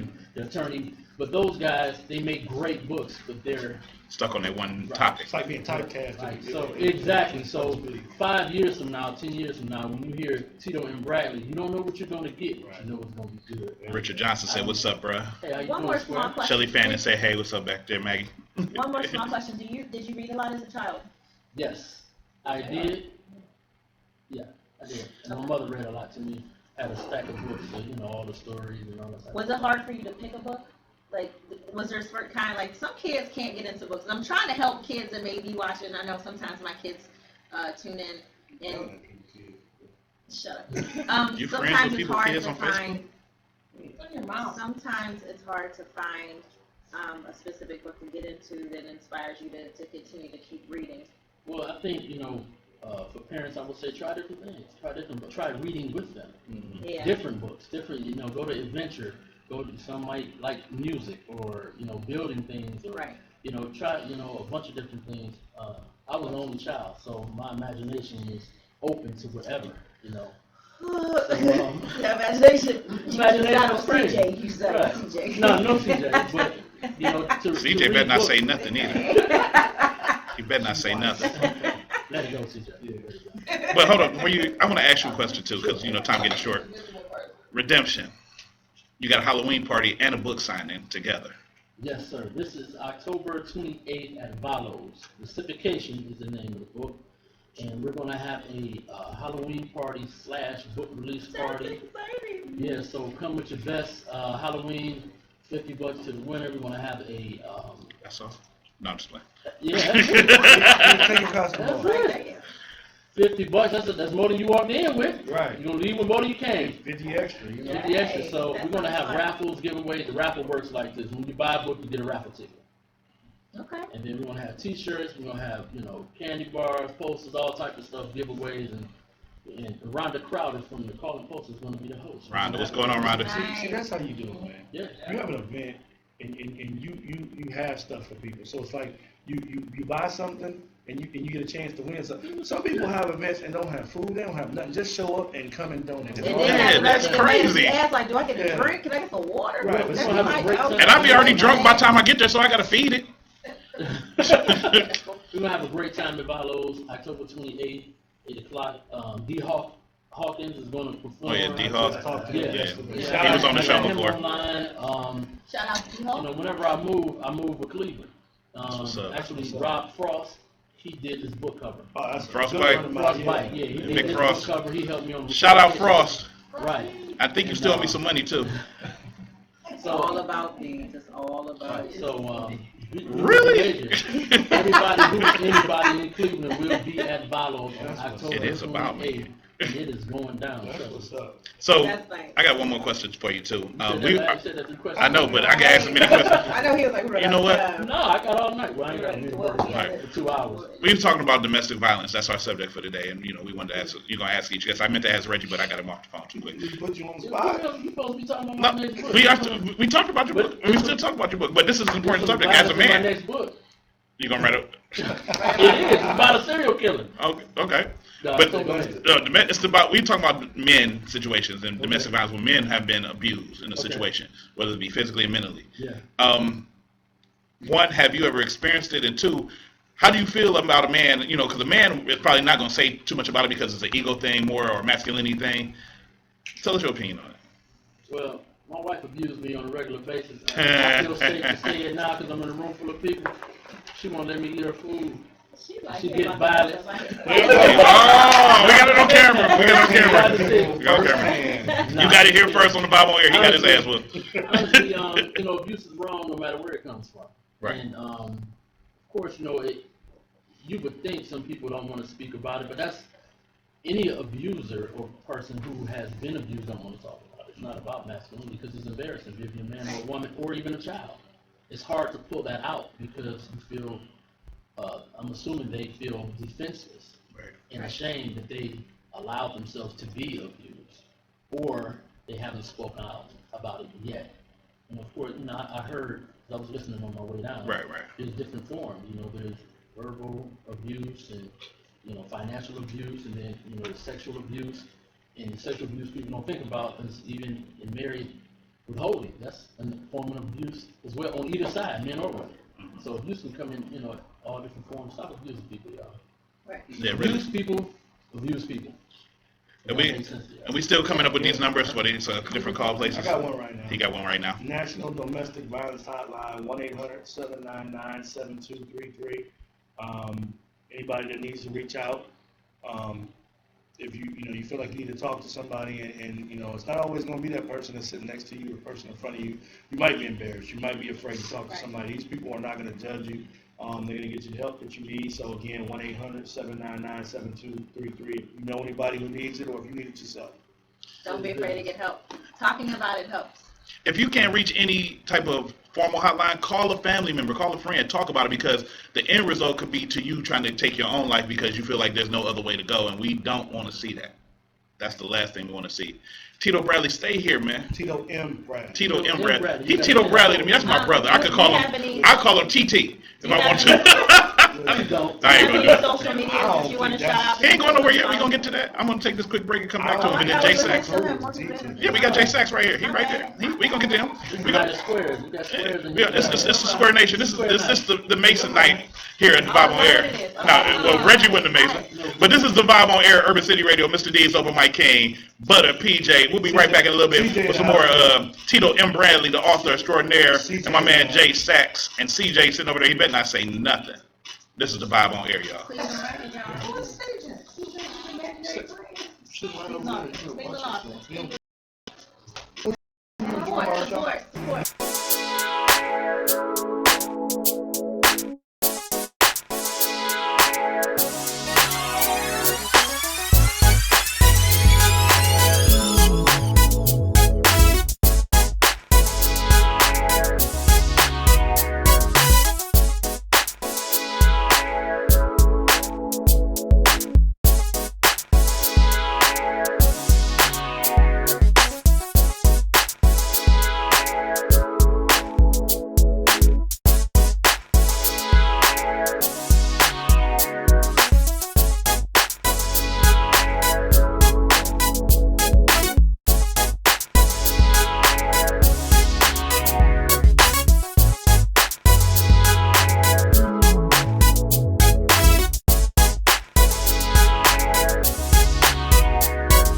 how I feel about it. That's how I feel about it. Urban City Radio, and you are tuned in to the Vibe on Air. Mr. D's Open Mike King, Butter, PJ. Tito Bradley, M. Bradley, Tito M. Bradley. He likes to have that middle name. And Tito, before you let you go, so tell us a little bit about redemption first before you go. First of all, it's reciprocation. Thank you. Why did I keep saying redemption? I don't know. You need redemption. You ain't right. It sounded like an M word. Squirt. Shut up. I'm sorry. My bad. Reciprocation is fired. about a serial killer in Cleveland that cannot be profiled. Oh, wow. Yeah, this is definitely something different. Most serial killers, they kill women or men or kids, and they do it the same way over and over. And that's usually how they get caught. So this particular serial killer has no rhyme, reason, or method. And that's, the storyline. You have an older detective, and he's old school, pen and pad, and you have a new, fresh detective. She's iPhone and Wi-Fi, and they have their clash, and they're trying to catch this unconventional killer who's running through Cleveland. And before anybody asks, no, it's not based on anything that has ever happened in Cleveland. Because most people say, is it about? No. It does not resemble anything you ever seen, heard, or read in the newspaper. Now, when you write your characters, are they basically all black? Do you do white folks in them? I mean, do you ever see Butter in one of your books, a white girl? I'll tell you about Baby Switch. Baby Switch, when I did that, they were very descriptive, each character. Okay. Reciprocation is very different. And when that come out, we'll come back and talk about it. All right. After that comes out. Because I was about to ask you how to do the book end. Well, no, don't give it up. Don't give it up. Oh, I'm not. But it's definitely going to be a hair raiser. You're going to read it and say, oh my God. A lot of times, when I was writing some of the, I think it was about 6 or 7 murders I actually described. I again tell my wife, hey, what do you think about this? She's like, oh my God, that's crazy. I'm like, yep, that's it. I'm keeping that one. That's it. So I'll just give you one tip there. I do kill a Jehovah's Witness. Oh no. I've been trying to kill some of them myself. Hey. No, I'm just playing. Jehovah's Witnesses. Don't I'm say joking. that. I used to be a Jehovah's Witness. I did too. So, and I thought that was I really wanted to go in a far direction. You know what I mean? I really wanted to have a real shock value without gore. So this is a serial killer that has no bounds, because what would give you the thought process to do something like that? So the people would think. You know what I mean? Wow. You meet the humble people, they talking to you about God, and this is what you do. So I went all around the board and did a lot of things that I have never seen in the murders. So when you read this, it's not going to be your typical killing people, stealing their eyeballs, eating them. No, we're going in a whole nother. This is like an intellectual murder type thing. It's like Saw and Seven and Silence of the Lamb on steroids. And PJ on Lakeview. Extra gory. They And a say nice that Chianti. when you're a good actor, you put yourself in the character's role, like mentally you put yourself in that state. Yeah. Do you mentally put yourself in that state to say, this is what I would do Yeah. if I was killing somebody? Yeah, but actually I did 6 times. Kill people. In my mind, but I said, how would I do it different? Do you put yourself in a room by yourself? Because I know she'd be looking at you like, Yeah, I'm usually by myself, and then I call her in here and say, read this. And she's like, oh my God, that's crazy. Like, is this what you been thinking when I'm sitting around you? And when I get this, sometimes no more steaks at dinner. No more steaks at dinner. if she reads and say, oh, that's good. They got all plastic dishes. Right. I want the oh my God, in fact, that's crazy. No, don't do that. Don't do that. That's too much. That's exactly what I want. I want too much. Like Dexter. Yeah. No, Dexter is consistent. Yeah. Dexter, he's in his own He box. does the same thing over and over. And that's where reciprocation is going to take you in another direction, because you're never going to read the same thing twice. You're never going to read the same thing That's twice. pretty cool. Yeah. So, Brother Tito, Sir. I'm going to call you bruh because you're my bruh. Give them all your social media, how they can reach you, how they tell them about the event again, tell them what dates and times. Make sure you plug everything. The event will be at Valos. Redemption. No, I'm just playing. That's reciprocation. Reciprocation Halloween party / book release party. So come in your costume. There will be a prize for the best costume. Custom There will be raffle giveaways. We will have fun. D. Hawkins will perform. Comedian D. Hawkins will perform. It will be at Valos, October 28th, 8 o'clock.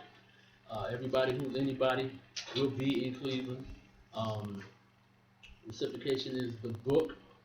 I have Baby Switch that's available on Amazon.com. We got issues, a conversation about black love and relationship is also available on Amazon.com. And I am a self-published author. I'm the author and the business. I do it all. Nice. All right, ladies and gentlemen, show your love for my man Tito M. Bradley. I had some applause, but it didn't. There you go. Support, guys, support. Don't ask for this. Oh yeah, by the way, Tito, shout out that #1 live back to back.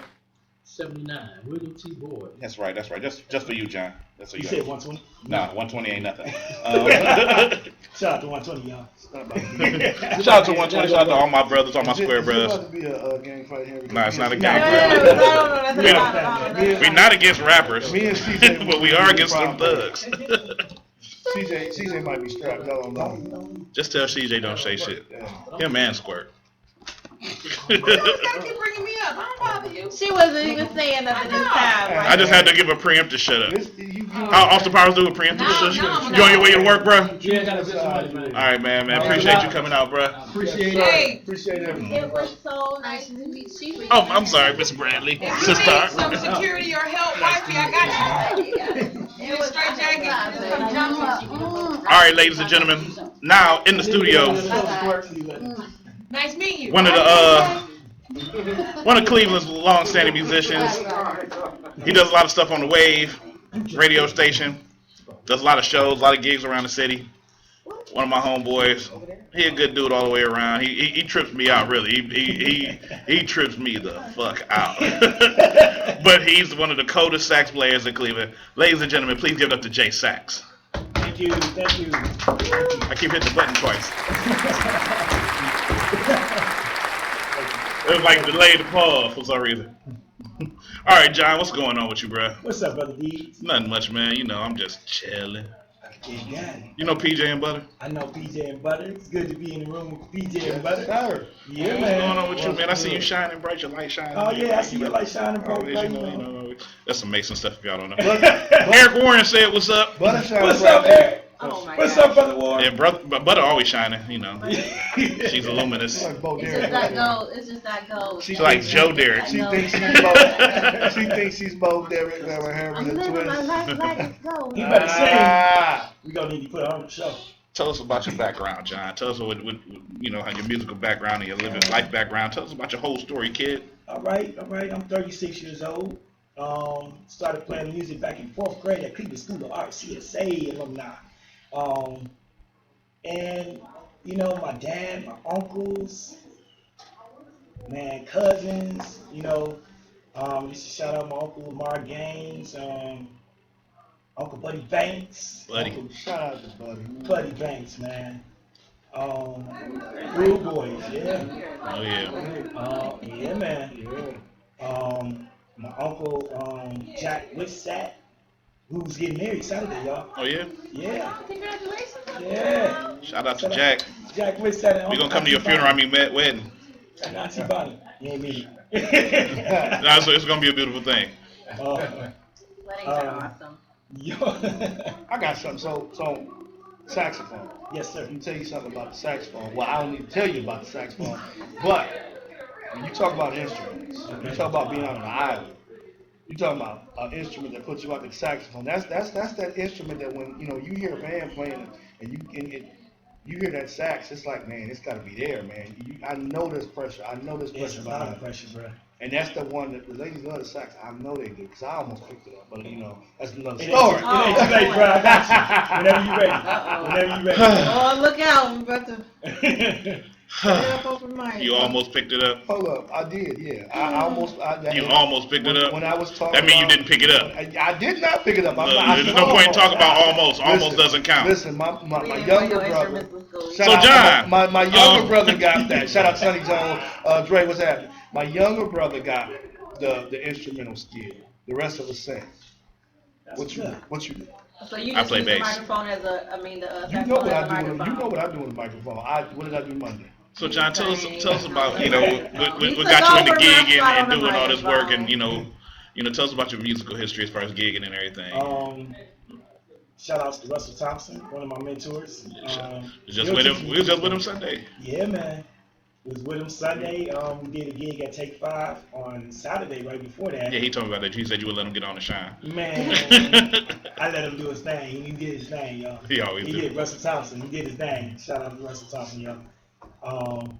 And learning in school, I went to Cleveland School of Arts, Tri-C. I was in the Tri-C Jazz Band.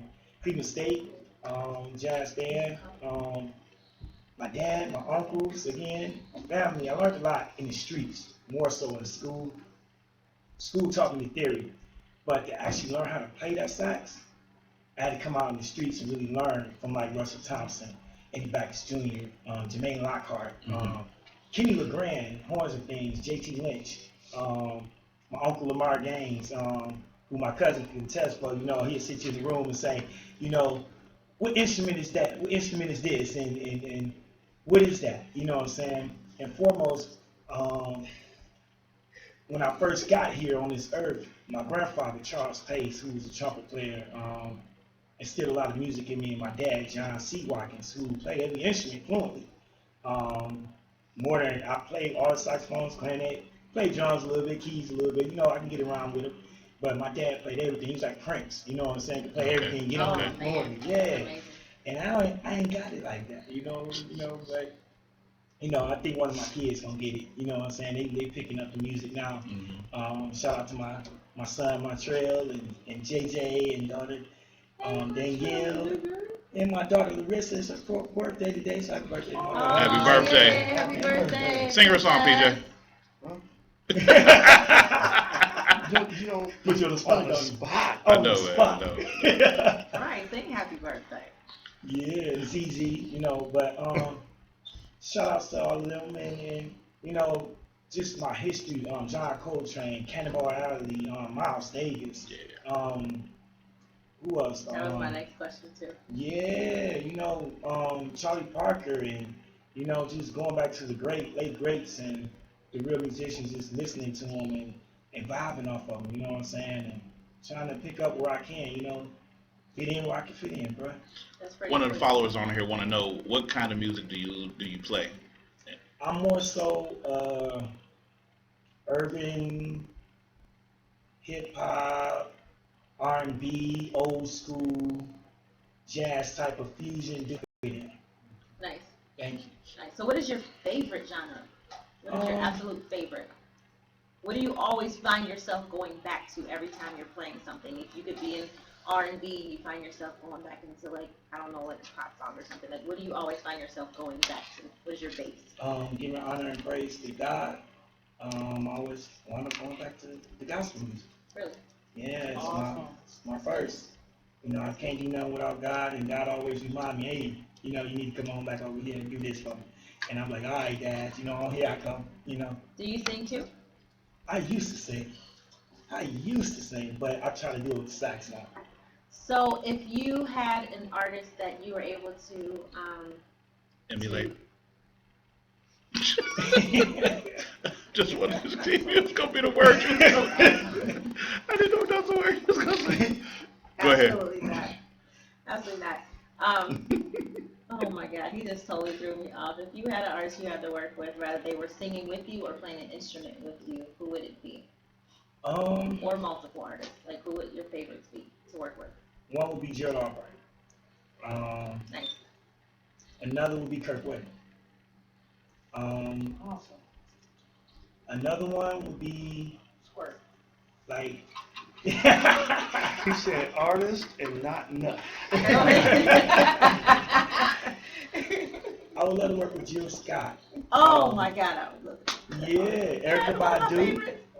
Another one of my favorites. Yeah, Jill Scott got a crush on CJ. Jill Scott. Oh Lord. You better not say nothing. Oh my God. Please don't. I would love to do Or something with Alicia Keys and Floyd. That'd be He cool. just the top notch people. Yeah. Like, damn, that would be a hot ass concert, all of them. I'd like to get on stage with John Legend. You know? Oh my god, yeah. You know, some people tease me with the great MC Hammer. You want to get on stage with Hammer? Yeah, man, Hammer still got a lot of clout, man. Could you see? You gotta look at the stage. Oh, look at me. You could play sax doing Too Legit to Quit. People, I get where you're going with that because people want to talk about Hammer's lyrics. But have you ever seen that man's stage show? Yeah, I know he go hard. He rides. He all movement. Crazy. The band behind him, bro. Yeah, that would be Oh, crazy. man, are That you would be serious? crazy. I have to say though, if Would you do had- the Chinese typewriter doing it though? I mean, you already know, man. You ain't got to I rap. heard nobody People call play it that Chinese music. typewriter in so long. No, but if you had a concert that had Jill Scott, Alicia Keys, and Erykah Badu all in one, damn. With Hammer in the middle. Yeah. No. He had to have his own. He had to have his own. That would be like the hottest ever. Yeah, that's pretty cool. Yeah. So I know you do a lot of musical stuff. You do a lot of gigs around the city, but I know you did one play. I did. And you played Bird. I was Bird. Tell us about that. That was so fun for me, and I'm waiting for them to come back because we're supposed to do it again. Shout out to Levante Berry. Yeah, man. Vente. Yeah, I'm waiting to do that again. That was so fun. I was nervous, but I think I got it under control now. You know what I'm saying? I'm ready to be Bird again. You know, Bird was more so like a cross between Charlie Bird Parker, right? Which was a famous Charlie Parker, famous saxophone player, right?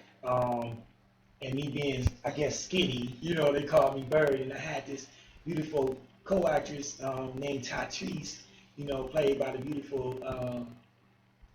Can't remember. You should have said, I don't know. Don't look at me.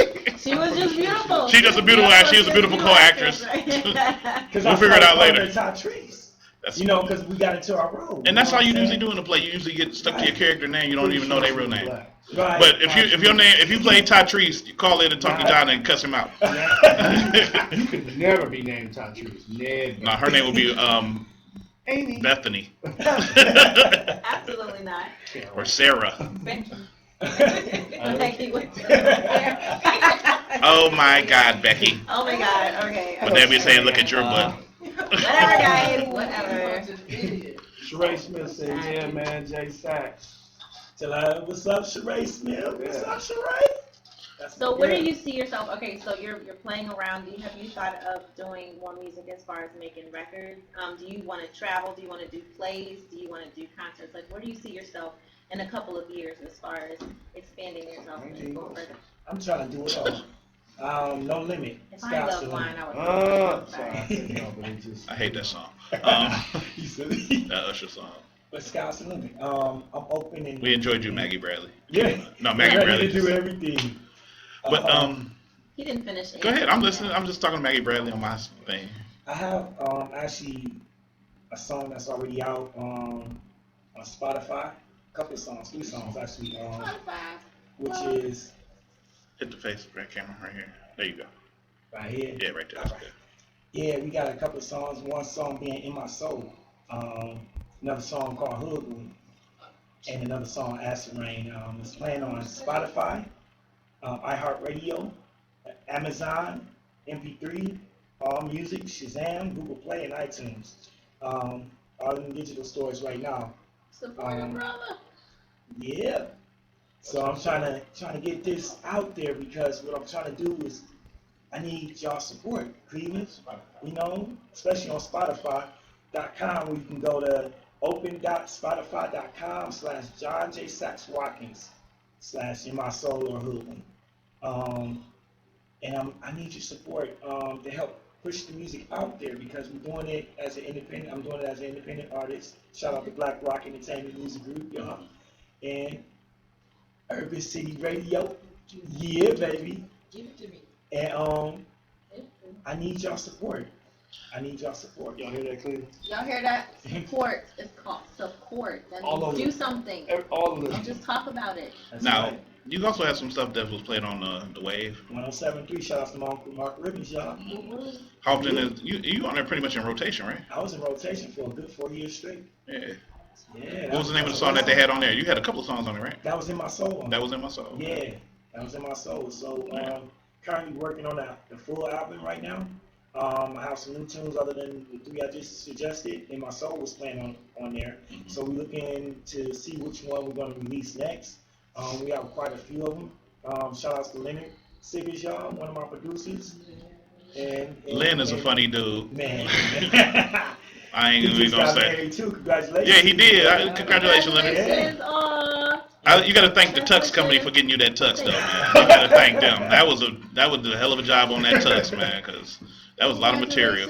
Yeah, and George Christian being another one of my producers. Did he get married too? No, he didn't get married. Did he get married too? He wrote some songs for Mary J.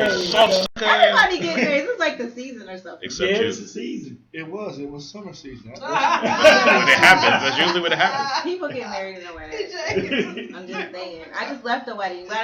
Shout out to Candy and Alright, Mikey. so I got something just a little bit off topic, because here on the Vibe Show, we have this thing called spreading the butter. Oh See, my what's God. going on is, This is not real. you It's know very this, much like, real. It's going all about everybody's wedding. Oh my God. So we gonna hook butter up. We don't spread hate, we spread love. Basically, We spread butter. We don't spread butter. If you know anybody or anybody, tell them to call in. We're trying to hook her up with a good She guy. don't spread no Because we are tired of her being happy? They're tired of me being happy. How about that?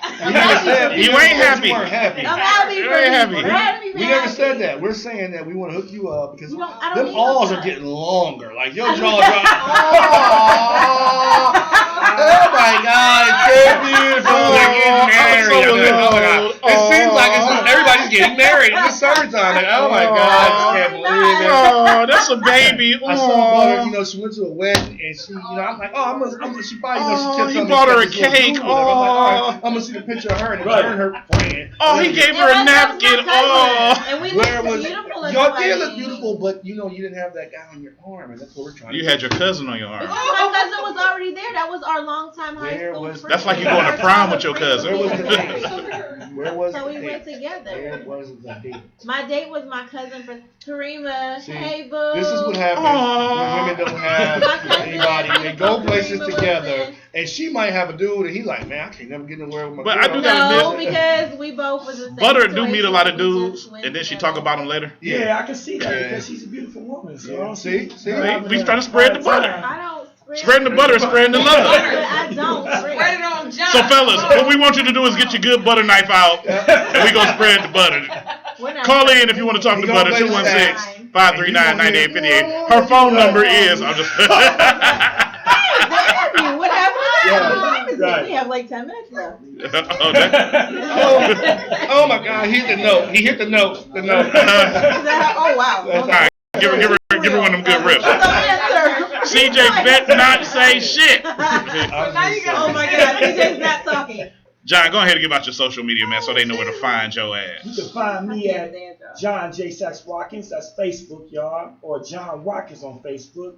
Instagram is the one and only _J Sax 1. Wait a minute. You got to tell me, because I remember you told me why you had to change it to the whole long ass name. Man. Your name is long as my name on Facebook. Man, I had to do the one and only J Sax 1 because we got a brother who was a good saxophone player out of Florida who decided to, kind of piggyback on my name, you know what I'm saying? So I had to change it to 2 S's, JSAXX. Because I had J Sax with 1 X because my Alpha bros at Cleveland State, shout out to Cleveland Alphas, y'all, said my name was too long because it was JD Sax at one time. They like, no, we gotta shorten that, bro. So they called me J Sax or Sax. So now it's even longer. It's even longer because we got a rapper out of North Carolina that got the name now. He plays sax. It's J Sax just like mine. Because his last name's Saxton. Yeah, we got a brother with the same name. Middle I names knew around she here. was gonna Right. say it. She just ain't want to say something. She plug herself, man. She's trying to plug herself. So My name's Rhonda. Urban City Yeah. Radio. My name's Rhonda, my soul in. So I wound up making it J Sax, and my name is John Watkins, John J Sax Watkins. And the brother name is John, so he spelled his Jon, mine's John. So a lot of people come, I might go to Florida, he might come here. A lot of people mix us up, and he's a good brother on the horn, you know what I'm saying? But I'm the one and only J Sax. Right, there you go. But you know, his name is actually John. Your name is Jahan. That H is an extra letter for no reason. Jahan, he's John. You're Jahan. So now I'm John. J-O-H-N is Jahan. No, it wouldn't. It'd be Jahan. It's Jahan. Jahan. It'd be Jahan. Jahan. There's no A. It's Jahan. You gotta pronounce it. It's Jahan. His name is John. His name is John. What's his name? It's Jahan. It's John. It's J-O-N. It's to the straight to the point. John. His name is Jahan. It's not Jahan because it'll be an A or O. Oh my God. It's Jahan. It's John. It's John. Jahan. Or if You you gotta got to Spanish, it'd be Juan. Right, You know what I'm saying? right. Food. Well, any way you place it is spread the butter. What else you got, man? So also, so I wound up doing SAXX Watkins, which is JSAXXWATKINS.com. That's how you can reach me on my website. That's too much shit to remember. I'm We're gonna Google the pictures. So Right. we can make sure we just Just email it to me. Can we just Right. walk in? My email is Mr. D's Bell Bottom. It's a long ass name. My Instagram is Mr. D's. Is who you need. Long ass name. Silverstein Ligatures, and also my new sax company, y'all. Sax Dakota. Shout out to Dave Hayes, y'all. You got an endorsement with them? I sure do. That's that where the money come in, ain't it? Hey man, And the when free I was on the equipment. show in California, man, they had many blessings, you know. Yeah. It was good blessings to me. That's you know. pretty sweet. That's what's up, man. Yeah. I appreciate you coming on, John. And Thank many you. I blessings appreciate on all you. your success. So I'm at Swerve every Friday, 6 to 9, y'all. Swerve Grill. Shout out to Swerve Grill. Yeah. Okay. Shout out to Swerve. Swerve is a Swerve shaker. Grill. Shout out to Tony. He's gonna be on the show soon. I talked to Tony. He's gonna come do That's it. what's up. That's my dude. You know, he another That's what's up. right here on the level. On the level, bro. Always on the level. And Nighttown, November 27th, y'all. So come check me out. That'll be a paid show. I'm doing original music, not cover tunes. I'm doing original music. So that's why I need y'all support. Don't tell me, because this is what a lot of people, I can go to Swerve and see them for free. Because it ain't the same. It's not the same. And then I need your support. If you as want a well. real John Watkins show You're to gonna see get a John real Watkins, concert, not John real Watkins show. do everybody else. Right. This is John Watkins doing John Watkins. Right, exactly. Pretty cool. Support, guys. Support. I need your support. And he always smiling. He don't never stop smiling. All right, he came in the room like, hey, y'all. That's what he do. He be talking, hey, look at D like you did. Man, I got hurt today. Subject. Y'all was good. And then blessings. Black Cleveland native musician. Support him. He's doing positive things in the streets. Thank you. He all over the streets. Give it up to my man Johnny Watkins. Thank you. Thank you. No, really.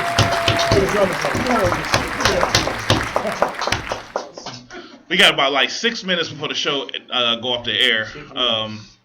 6 minutes.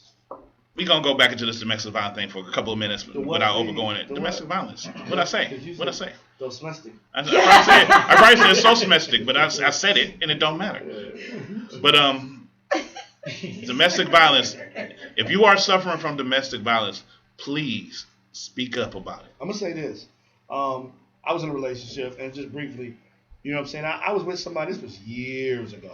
And like the way that things would always end up, you know what I'm saying? It was the type of stuff where it was verbal. You know what I'm saying? Oh, you're not good enough for this, or this, that, and the third. People get your mind like that. And you get to thinking a certain way. And then when you hear other people saying, no, that's not what it is, or they're giving you compliments like we were talking about earlier, when people can't take compliments, a lot of times that's because they haven't had that, they've had that person in their life. And it doesn't have to necessarily be a situation where you're in a relationship with that person. This could have came from you seeing a parent being domestically abused in that fashion, and it could have trickled down to you. A lot of times, domestic violence comes from people who have been in situations where there was domestic violence. It's something that just trickles on, it keeps going, and it doesn't stop until there's some type of intervention, or unfortunately, sometimes people get hurt or even killed. So those people out here who, if you have somebody that's in your life that's telling you that, and there's masses of people who are telling you something different. You go with the masses. Don't listen to that one person because, oh yeah, at the end of the day, but I still love you. And that's what they get hung up on, is that because they want that love. You see what I'm saying? So you got to seek that love. You got to love yourself first. Absolutely. Before you can receive love from anybody else, you have to be able to love yourself. And if you allow somebody to beat you down like that, then you're not loving yourself. Absolutely. Because usually in a situation where somebody getting beaten on, the person that's beating on you, he feels sorry later. And the first thing they always say, I love you. Or don't. It's just an habitual liar. And sometimes they believe their own small world, unfortunately. Yeah. So I have learned from personal experience, I have learned that, first of all, talking about it helps. talking about it not only helps other people, but it helps you build yourself. Because when you say it out loud, you start to accept it. Then you start to learn from it. And you wouldn't be the person you are today if you had not gone what you've been through. A good friend of mine and a pastor, if you're still listening, Anthony, I know you will honor, Pastor Anthony Lee, we call him Tony. He told me one day, he said, Butter, sometimes God puts you through things and they're not for you. So sometimes he puts his strongest soldiers through situations because you're strong enough to get through them. But not all situations are made for you. Sometimes you go through them because you are built to be a vessel to help someone else. So understand that if you had made it through, if you're still able to talk about it, you're stronger than you know you are.